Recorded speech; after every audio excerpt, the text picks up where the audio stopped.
દેવ કી જય.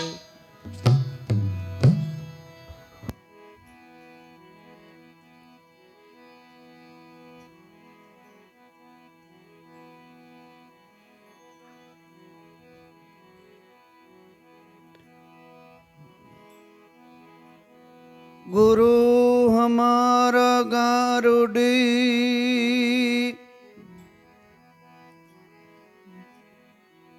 मुझ पर की धी महेर मोरो बतायो शब्दनो उतर गया सब जेर मोरो बतायो शब्दनो उतर गया सब जेर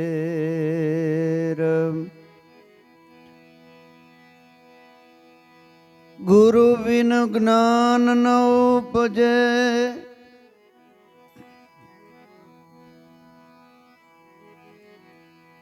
મળે નહીં મોક્ષ પ્રમાણ ભક્તિની જુગતી જાણ્યા વિના નુગર્યા નહીં ચડે નિર્વાણ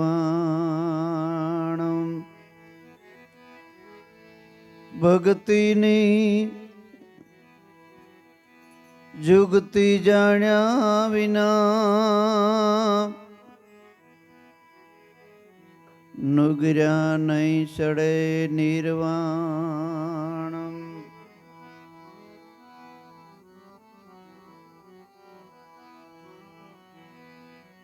पापी अमने पसास मड़जो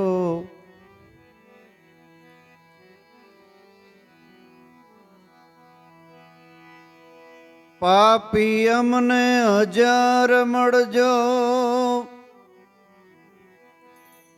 पण नुगर्यो मळे नहीं एक केम के एक नुगर्या ना सिर पर से 184 नो भार एक नुगर्या ना सिर पर 184 नो से भार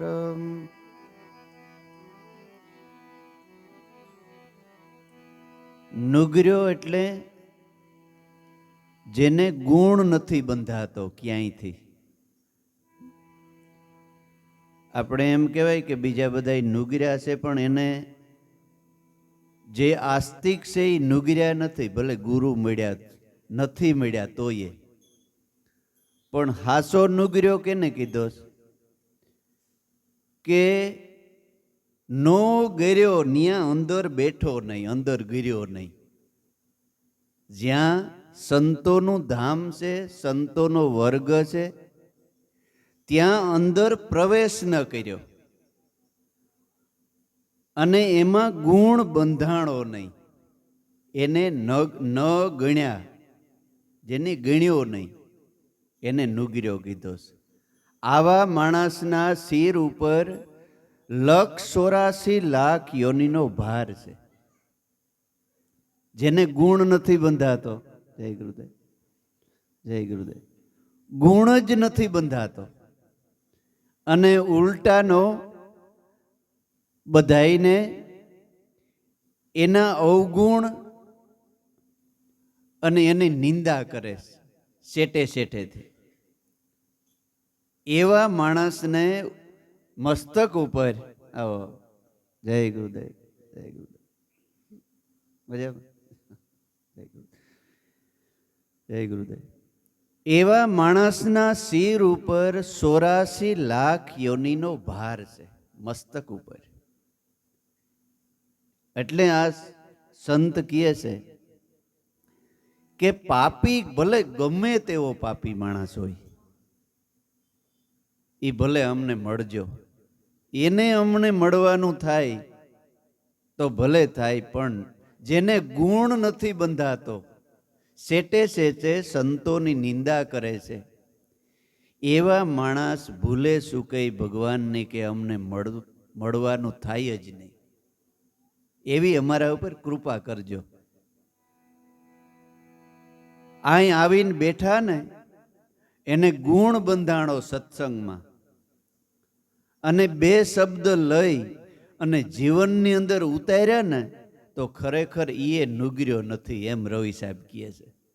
ભલે એની ગુરુ ઉપદેશ કદાચ ન લીધો હોય, મહામંત્રનો ઉપદેશ ન લીધો હોય, અને શાંતિથી સંતોની સભામાં બેસી અને સંતોનો સત્સંગ સાંભળી અને જીવનની અંદર એવી રેણીથી જો પાડી અને જીવન જીવે ને તો એને ગુરુ અર્ધા તો મળી જ ગયા કહેવાય.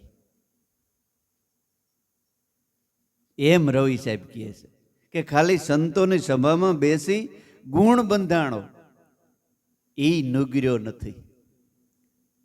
બાકી સેટા સેટા જે વાતું કરે છે, સંતોની નિંદા કરે છે. એટલે તોરલબાઈએ એક સાખીની અંદર કીધું છે કે તોરલ કે પીપર પાંદ ન તોડીએ, ન ભાંગીએ વડની દાર, વેતા જલમાં ન થૂંકીએ, આપણા ગુરુને બેસે ગાઢ. તો પીપર પાંદ ન તોડવું એટલે પીપર પાંદ તોડવામાં કંઈ બહુ વાંધો નથી, કાપી નાખે છે ઝાડવાને તો, પણ આવી મહાન સતી નારી આવી નબળી વાત ન કરે. એમાં ઊંડું કંઈક સત્ય સમાયેલું છે. શું સત્ય? પીપર એટલે કુંવારી કન્યા, કોઈ બેન, કોઈ દીકરી, કોઈ માતા, એના ઉપર કૂડી નજર કરવી ને એ પીપર પાન તોડ્યું છે. કામુક દ્રષ્ટિથી એના ઉપર જોવું ને એ પીપર પાન તોડ્યું કહેવાય. સંતોની વાત એકની એક 11 જેવી છે, એકની એક 2 જેવી નથી. એમાં તો ખબર કેને પડે કે જે ગુરુગમ દ્રષ્ટિથી, જેને દિવ્ય દ્રષ્ટિ, અંતર દ્રષ્ટિ, ત્રીજું નેત્ર ખુલી ગયું ને એ ત્રીજા નેત્રથી જોઈ શકે. એટલે ભગવાન શિવના કપાળની અંદર અહીં ત્રીજું નેત્ર છે. એ બતાવે છે કે જેને સદગુરુ મળ્યા, શિવ સંકલ્પ મળ્યો ને એ બધાય શિવ જ છે. એનો ત્રીજું નેત્ર ખુલી ગયું.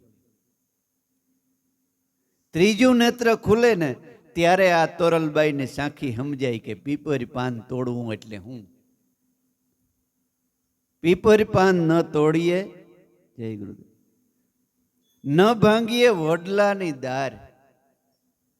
તો ભગવાને કીધું છે કે અર્જુન, વૃક્ષમાં વડલો હું છું.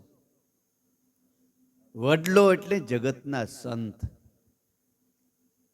સંત ગમે તેવા હોય, એ સત્સંગ કરતા હોય ને એને કોઈ દી નિંદા ન કરવી. આપણાથી બેસાય નહીં તો કંઈ નહીં, ત્યાં જવાય નહીં તો કંઈ નહીં, પણ એને દાર તો કોઈ દી ભાંગવી જ નહીં.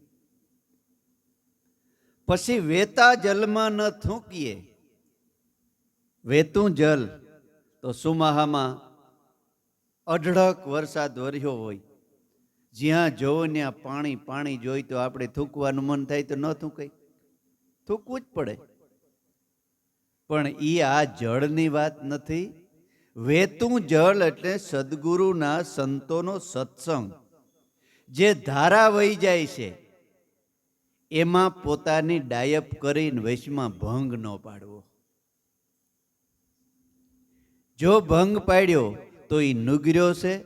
અને ગુરુ એટલે તમારો, આપણે જેને કૃષ્ણ કહીએ, જેને રામ કહીએ, જેને રામોપીર કહીએ છે, જેને આપણે આત્મા કહીએ છે, એનું એક નામ ગુરુ છે. ગુરુ એટલે કોઈ શરીર નહીં, ગુરુ એટલે તમારો મારો આત્મા, જે વિશાળ તત્વ છે. પણ જે દેહથી આપણે એને ઓળખાણ થઈ હોય ને એને પૂજા કરવાથી એ ગુરુની પૂજા થાય છે, એને પૂજાય. નકર તો આમ ભગવાન તો આકાશમાં છે, નિશ્ચય છે, બધેય છે, પણ ત્યાં તમારે આમ પૂજા કરવી હોય, ચાંદલો કરવો હોય તો કેમ કરો? આકાશમાં કેમ કરો? એટલે મહાપુરુષોએ જે દેહથી તમને એ ગુરુની ઓળખાણ થઈ ને, એ ગુરુની મૂર્તિની પૂજા કરો ને એટલે એને પૂજા થાય છે. એટલે સંતોએ કીધું કે દાસ નો પણ દાસ, દાસ નાય દાસ બની જા. આ શરીર છે ને એ દાસ છે, એને એનો દાસ પાછું એનું શરણ છે. આપણું મુખ છે ને એ બ્રહ્મ છે, બ્રહ્મ મુખ છે, એ બ્રાહ્મણ છે. મુખ છે એ બ્રાહ્મણ છે. પછી આપણા હાથ છે ને એ ક્ષત્રિય છે. આપણે કોઈ આમ મારવાનો પ્રયત્ન કરે તો આપણે હાથ આડો રાખીએ બચાવવા, એટલે એ ક્ષત્રિય છે. બીજું કોઈ અંગ, આંખ, કાન, નાક, કોઈ પણ અંગ તમને બસાવે નહીં. બસાવે કોણ? હાથ બસાવે. ક્ષત્રિય છે. વેશ્ય એટલે આપણો નાભીપરાનો પેટનો ભાગ છે ને, વેશ્ય એટલે વેપારી છે. આપણે જે ખાઈએ પીએ બધુંય નાડે નાડમાં પુગાડી હલકો માલ મળ વાટે બહાર કાઢી નાખે, એ વેપારી છે, વેશ્ય છે. પણ આપણે એક ગામથી બીજે ગામ જવું હોય તો પેટ ન પુગાડે, પગ પુગાડે, એ દાસ છે, એ શૂદ્ર છે. બાકી જગતની અંદર એવી કોઈ વર્ણાવરણી કરીને એ માણસો એ કરેલી છે. આપણા શરીરની અંદર જ 4 વર્ણ છે: બ્રાહ્મણ, ક્ષત્રિય, વેશ્ય અને શૂદ્ર. એટલે આપણે પૂજા કેની કરીએ છે? શૂદ્રને. શરણની પૂજા કરવાથી એના દાસનો એ દાસ બની ગયો ને, ઝીણામાં ઝીણો બની ગયો, એ જગતની અંદર પૂજાણા. એના અમર નામ રહ્યા. અને કાયમીને માટે નગર તોરલ ને જેસલ ને આપણા કઈ હગામાં થાય? હે, આપણી 100 થી 5મી પેઢીના બાપનું નામ આપણે યાદ નહીં હોય, પણ ક્યાં પ્રહલાદ ને, ક્યાં ધ્રુવજી, કર્ણો કુંભાર ને, શ્રીબાઈ સતીન, જેસલ ને, તોરલ ને, એને કાયમ આપણે યાદ કરીએ છીએ. કારણ કે એ દાસના પણ દાસ બની ગયા. એટલે કીધું કે એક નુગર્યાના શિર પર 184નો ભાર. પછી કહે છે, નુગર્યા ભલે માળા ફેરવે, નુગર્યા ભલે માળા ફેરવે,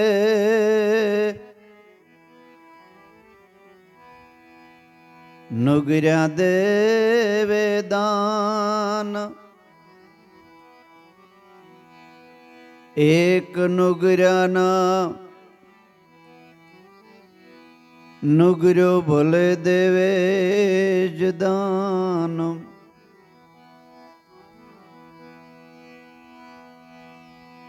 ગુરુ વિનાનું દાન તમારું હરામ છે, એમ કહે છે વેદ પુરાણ. આવા લોકો જેને ગુણ નથી બંધાતો, એની શું કર્યું? હરામની માયા ભેળી કરી. ભેળી કરીને પછી એને એમ થયું કે હવે જાજુ પાપ થઈ ગયું એટલે થોડુંક દાન કરી નાખીએ. એવા લોકોને આ રવિ સાહેબ કહે છે કે નુગર્યા ભલે ગમે એટલું દાન દે, અબજો રૂપિયા દાન કરી દે ને તો એ દાન એનું નકામું છે. એમ કહે છે વેદ શાસ્ત્ર અને પુરાણ. પણ ખરા પરવેહાનો પૈસો 1 રૂપિયો હોય, જેને ગુરુગમ જ્ઞાન મળેલું હોય અને અંતરના હાડના ભાવથી 1 રૂપિયો ખોટો મૂકે ને તો 1 કરોડ બરાબર છે એનો હાડનો ભાવ. બાકી ગમે એટલો દાન કરે ને તો એ નકામું છે. જન્મ ધરીને હાલી નીકળ્યા, લાગી જેને હરીથી લેર. જન્મ ધરીને આમ વેતા થઈ ગયા. કોણ? સુખદેવજી મહારાજ. કે જન્મ થયો, ખંભે ઓર લઈને હાલતા થઈ ગયા. એને એમ કે હું તો જન્મથી જ એટલો જ્ઞાની, એટલો આમ. પણ વૈકુંઠમાં ગયા ને તો જાકારો મળ્યો, જવા દ્યો પાછું, તમારું અહીં કામ નથી.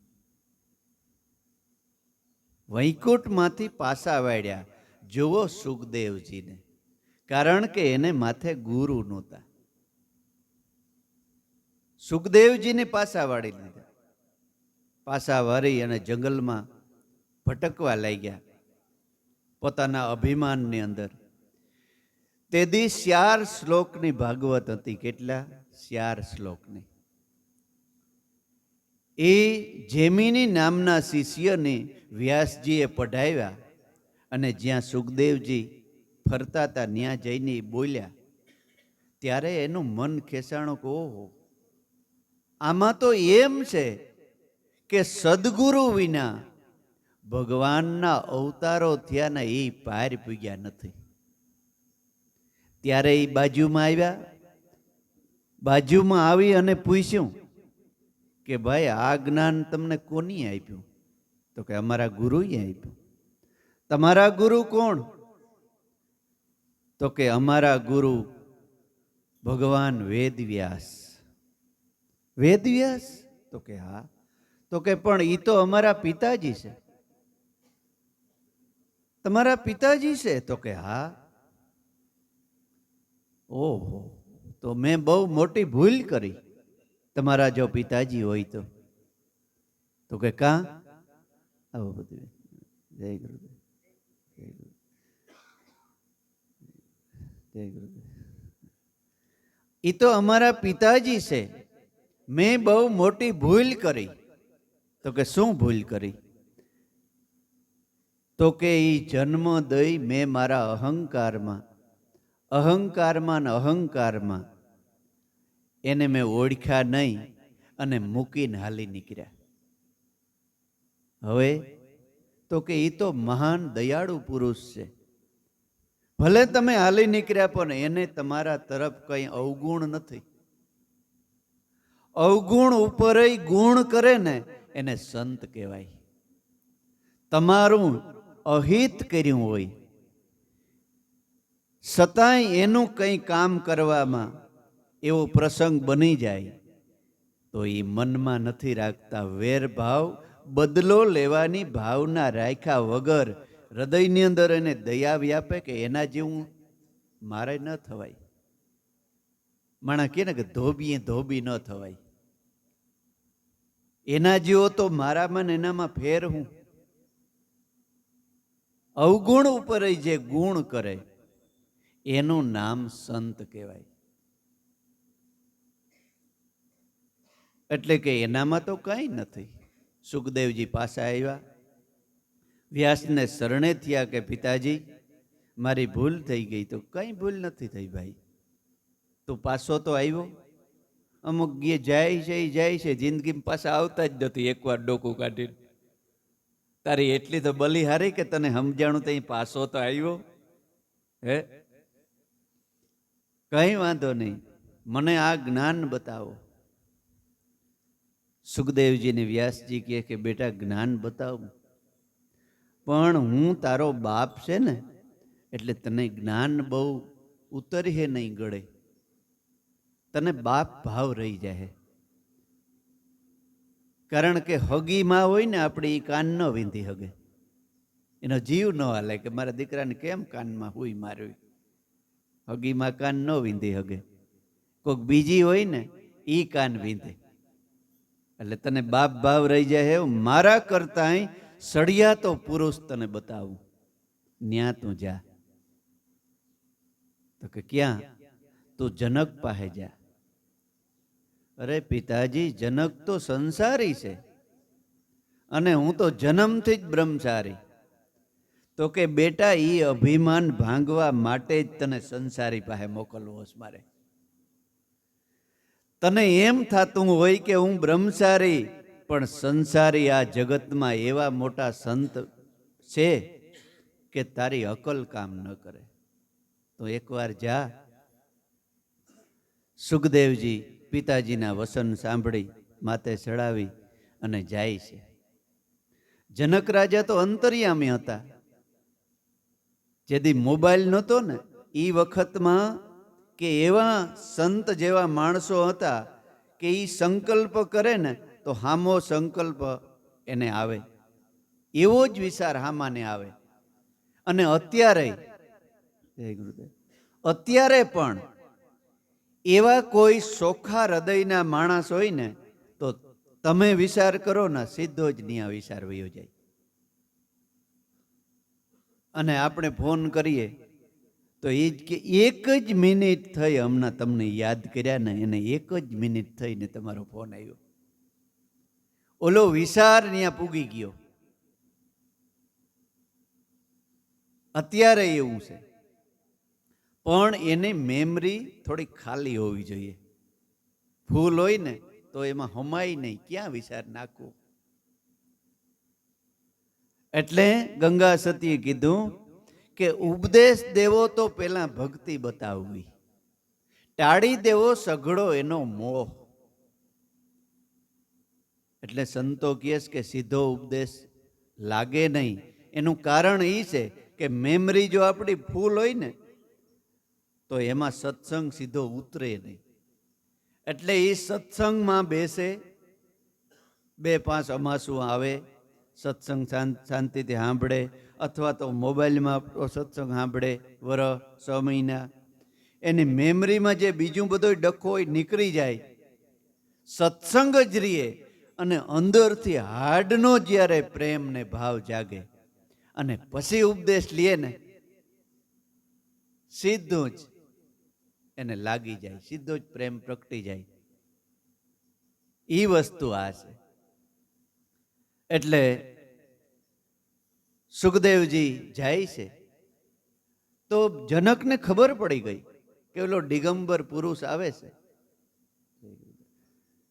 એટલે પોતાના રાજમહેલમાં જઈ અને સૂઈ ગયો, રાણીવાસમાં જઈને સૂઈ ગયો. સુખદેવજી ઓલાને કહી દીધું કે ઓલો કોઈ અહીં સંત કોઈ બ્રાહ્મણ આવે તો એને કહેજો કે મારે હમણાં થોડોક સમય જારવો, પ્રવેશ કરવા ન દેતા. કંઈ વાંધો નહીં બાપુ, જય ગુરુદેવ.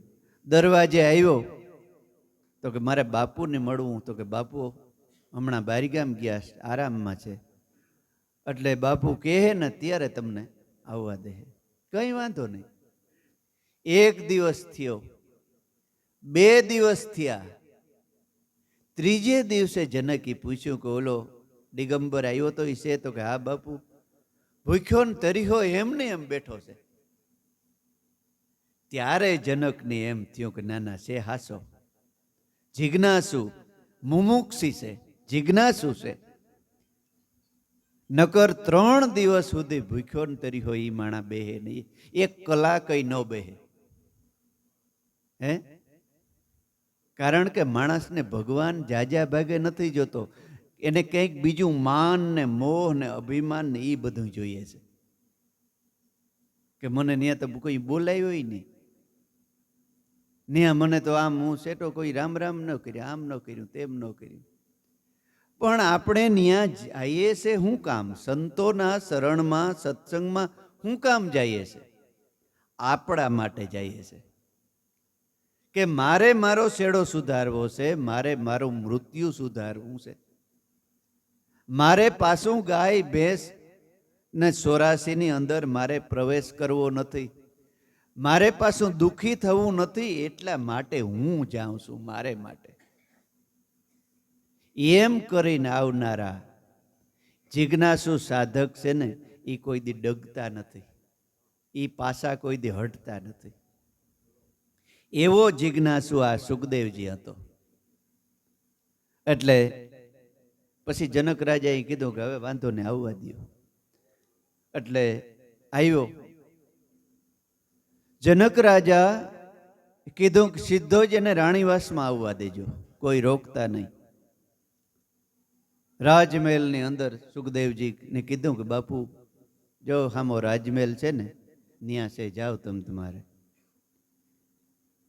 તો જનક રાજા પોતાની શૈયા પર સૂતા છે, એક હાથ સંસાર માથે છે અને એક હાથમાં કે અગ્નિ બરે છે. સુખદેવજી જોયું બધું દ્રશ્ય, કારણ કે સુખદેવજી પૂર્વનો યોગ ભ્રષ્ટ થયેલો આત્મા હતો. એ શાનમાં સમજી જાય કે આ હું કહેવા માંગે છે. સમજી ગયો કે ખરેખર સંસારમાં રહીને ભક્તિ થાય ને એવી બીજે થતી નથી. એટલે કીધું કે સંસારમાં કાયમ સરસો રે, મન રાખ મારી પાસ. સંસારમાં હાણ માંડ જીવન જીવ, કામ ધંધો બધું કર, પણ મન તું મને સોંપી દે. મન ઈશ્વરના શરણમાં, ભગવાનના ભજનની અંદર તારું મન રાખ, તો બીજું કંઈ નડતું નથી. આનું નામ દળતા ફાંક્યું કહેવાય.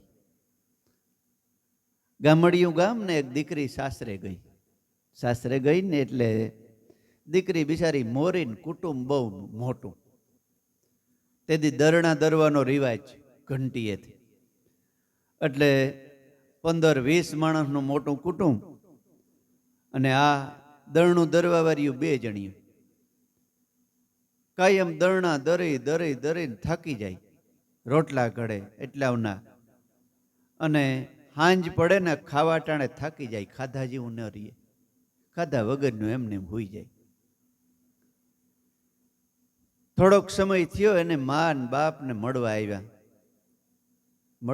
દીકરીને જોઈ તો હાવ એકદમ દુબરી પડી ગઈ. એટલે માએ પૂછ્યું કે બેટા તું આવી કઈ થઈ ગઈ, હું તારા હારામ તને દુઃખ છે? તો કે માં કઈ નથી દુઃખ. કઈ કોઈ કહે છે? કોઈ કઈ નથી કીધું. તો તું આવી કાં થઈ ગઈ? તો કે બીજું કઈ નહીં માં, અમારે પછી 30 માણસનું કુટુંબ અને કામ કરવા દરણા દરવા વાળ્યું અમે 2.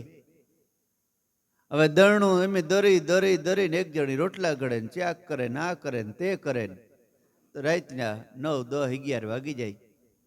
માણા ન કે ભૂખ ભાંગી ગઈ, ભાંગી પડી, મરી ગઈ ભૂખ. ત્યાં તો ખાધા જેવું લોથપોથ થઈ જાય, ભાવે નહીં ખાધા વગરનું. અરે બેટા એવું કરાય? હું તને એક જુગતી બતાવું. તો કે હું? હવેથી તું દરણું દરવા બેહ ને એટલે 2 મુઠ્ઠીઓ તારે ઘંટીમાં નાખ્યું ને 1 મુઠ્ઠી મોઢામાં. એટલે કાસું ખાવાનો ઓટાના ક્રેજ છે. ડોક્ટરો કહે કાસું ખાવ, ફણગાવેલા ખાવ. 2 મુઠ્ઠી ઘંટીમાં ને 1 મુઠ્ઠી મોઢામાં, 2 મુઠ્ઠી ઘંટીમાં ને 1 મુઠ્ઠી. જ્યાં 5-7 પાલી દરણું દરાઈ જાય તો 1 પાલી 1 બાજરો ખાઈ થઈ જાય. પાછી મહિનો 15 દી 2 મહિના થયા તો દીકરીનું આખું પરિવર્તન ફરી ગયું શરીરનું. વાહ માં, તારી ઝૂકતી એટલે ઝૂકતી હો, નકર હું આમને મરી જ જાત. એટલે એ તો દ્રષ્ટાંત છે, પણ જીવનની અંદર આપણે સંસારમાં રહેતા હોય, કામ ધંધો કરતા હોય, એ કામ કરતા કરતા 2 શ્વાસા ભજનના કરી લેવા.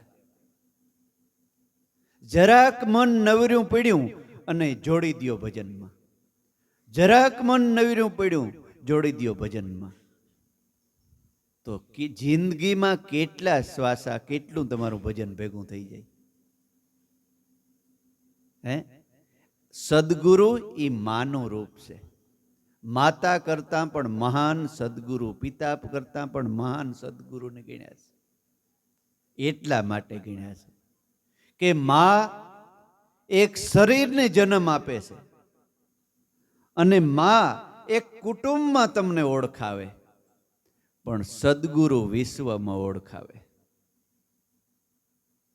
અને બ્રહ્મ તત્વનો, અમર તત્વનો શરીરને જન્મ આપે, અમર બનાવી દે જગતમાં અને વિશ્વમાં ઓળખાવે. હે, અને માતા જન્મ દે તો આપણું કુટુંબ ઓળખતું હોય, પણ સંતોને, બાપા સીતારામને દુનિયા ટૂંકી પડે. હે, ખૂણે ખૂણે ક્યાંય સીતારામ બાપાનું નામ અજાણ્યું ન હોય. કેની ઓળખાણ કરાવી? ગુરુએ કરાવી. એટલે સદગુરુનો મહિમા છે. એટલે સમજી ગયો સુખદેવજી મહારાજ કે ખરેખર વાત સાચી છે. સંસારમાં રહીને ભક્તિ કરી હગાય. જનક રાજાને ઊંઘ ઉડી. આવો આવો મહારાજ, ઓહો 3 દિવસના ભૂખ્યા, ઝટ તમે ભોજન કરી લ્યો. ભોજન કરવા બેસાડ્યા. ઉપર કાચા દોરામાં તલવાર ટીંગાડી બાંધી અને નીચે જમવા બેહાડ્યા. સુખદેવજીએ જોયું કે આ કદાચ કાસે દોરે બાદ તૂટીને માથે આવ્યો હતો. બધું ભેગું કરી ચોરીને પી ગયા. પીને ઝડપથી ઉઠીને બેહી ગયા બાજુમાં. પછી જનક રાજાએ પૂછ્યું કે મહારાજ બરાબર જમ્યા ને? તો કે હા બરાબર જમ્યા. હું જમ્યા? તો કે એ ખબર નથી. તો કાં? તો કે આ બાપ કાસે દોરે ટીગાઈને ક્યાંક તૂટીને આવે તો મારું શું થાય? સુખદેવજી જનકને કે જો એ રીતે ભજન આ જગતમાં જીવવાનું છે. તમારી માથે એક માથે સુખદેવજી તરવાર નથી ટીંગાતી, આખા જગત માથે ટીંગાઈ છે. એ કોઈ